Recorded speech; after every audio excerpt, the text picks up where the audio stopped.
여러분, 대부분의 식물들은 열매를 맺습니다. 어떤 식물은 큰 열매를 맺기도 하고 또 어떤 식물들은 조그만 열매를 맺기도 하죠.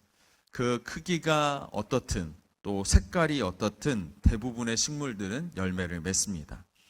식물들은 다양한 종류의 열매를 맺어야만 그 종족을 보존시킬 수 있습니다. 그 식물 안에 씨가 있기 때문에 자신의 그 종족을 많이 열매를 많이 맺어야 그 종족들을 많이 퍼뜨릴 수 있겠죠. 생존하는 것뿐만 아니라 번성하는 것, 그것이 바로 씨를 통해서 이루어지는 것을 우리는 알고 있습니다. 우리가 사과를 먹든 또 배를 먹든 무화과를 먹든 감을 먹든 그 속에는 씨가 반드시 들어 있습니다. 그 열매가 땅에 떨어져서 퍼져나가거나 또 짐승들의 먹이가 되어 이곳저곳 씨들이 뿌려지는 것, 그래야만 그 열매는 그 생존할 수 있고 그 식물은 종족을 번성할 수 있습니다. 농부는 땅에 씨앗을 뿌린 후에 열매를 기대합니다. 우리가 사과나무를 심는다면 그 사과나무를 정성껏 가꾸는 이유는 그 사과나무가 언젠가는 열매를 맺기 때문이죠. 성도들 역시 신앙생활을 한다면 반드시 그 삶의 열매를 맺어야 합니다. 아름다운 영적인 열매도 맺어야 하며 삶 가운데 우리를 통해서 예수 그리스도를 알게 하는 그 예수 그리스도에 대한 향기도 또한 풍겨야 하는 것이죠. 성도들은 반드시 이렇게 신앙의 열매를 맺어야만 합니다. 신앙을 지닌 성도들이 반드시 열매를 맺어야만 하는 이유가 무엇일까? 성도에게 열매가 없으면 우리는 찍혀서 불에 던져지기 때문입니다. 예수님은 산상수훈의 말씀을 통해서 아름다운 열매를 맺지 못하면 찍혀서 불에 던져질 것이다 라고 마태복음 7장 말씀에 기록하고 있습니다. 마태복음 7장 19절 말씀, 아름다운 열매를 맺지 아니하는 나무마다 찍혀 불에 던져지느니라. 신앙의 열매를 맺지 못하거나 아름다운 신앙의 열매를 없는 성도들은 반드시 찍혀서 불에 던져진다라는 것이죠. 본문의 이 단지파는 나름대로 신앙의 모습을 보여주고 있습니다. 하나님의 신상을 소중히 여겨서 자신들의 지파에 모시려고 했죠. 또한 제사장을 세우려고 하는 시도도 있었습니다. 하지만 그런 어떤 실제적인 그들의 삶의 모습을 자세히 들여다보면 이것은 신앙인의 모습이 아닙니다. 하나님을 모시고 있는 야훼 하나님을 섬기고 있는 하나님의 백성들의 모습이라고 하기에는 너무나도 혼란스럽고 또 그 신앙이 너무 추잡스럽습니다. 우상을 만들지 말라 하셨던 하나님의 명령은 아무 상관이 없고 자신들 마음대로 미가의 집에 있었던 그 신상을 또 강탈해 갑니다. 참 하나님 보시기에 마음이 참 슬펐을 것이다 라는 생각이 듭니다.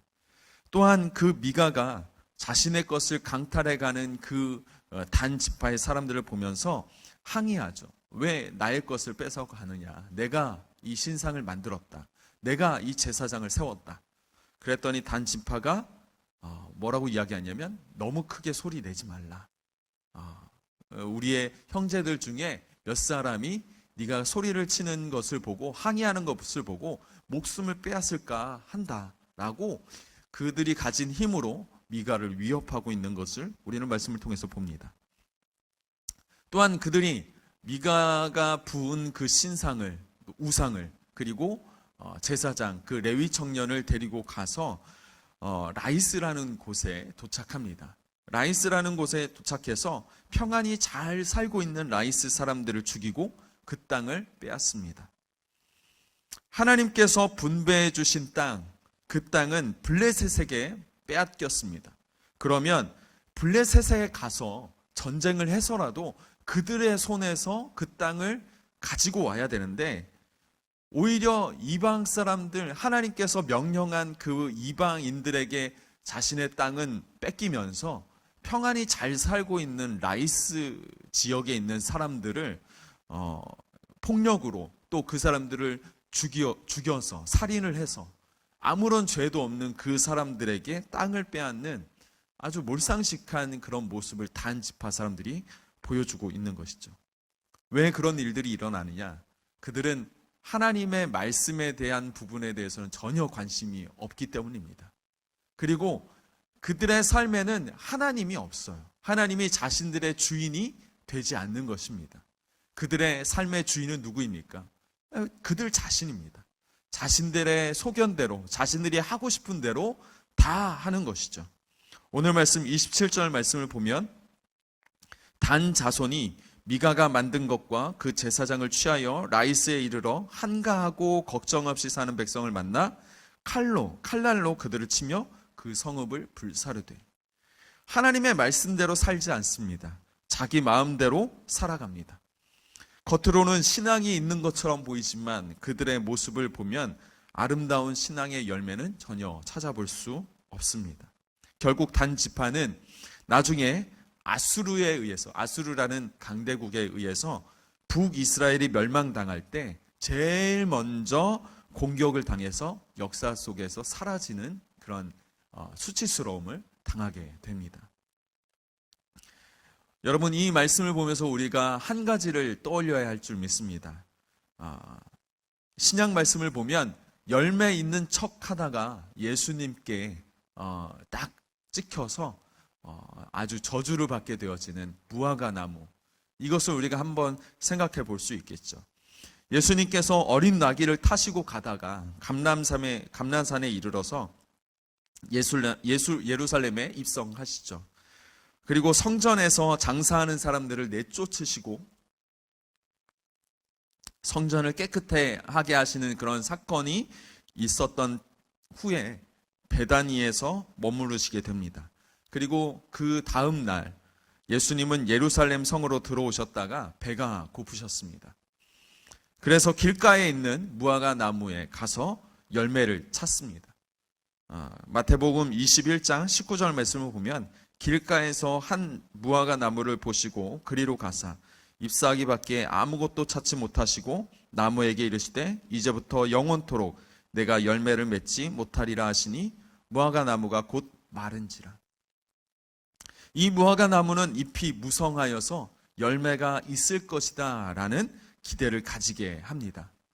그러나 그 기대와는 달리 아무런 열매를 가지지 못했기 때문에 예수님의 저주를 받아서 그 나무를 죽고 맙니다. 여러분, 우리가 이 땅 가운데서 아무리 신앙 있는 척, 또 교회 다니는 사람인 척, 또 믿음 있는 척, 그렇게 화려하게 보여주면서 사람들에게 있는 것처럼 보여줄지 모르겠지만 하나님은 우리의 중심을 보십니다. 신앙인들의 삶의 열매를 보십니다. 우리의 삶 가운데 이 신앙의 열매를 통해 우리의 성품을 보시고 우리 주변에 있는 사람들을 보십니다. 우리의 이 아름다운 열매를 맺어야 하는 이유, 그것은 주님의 때가 되었을 때, 주님께서 우리를 통해서 열매를 찾으실 때 우리가 마땅한 열매를 보여드려야 되지 않겠습니까?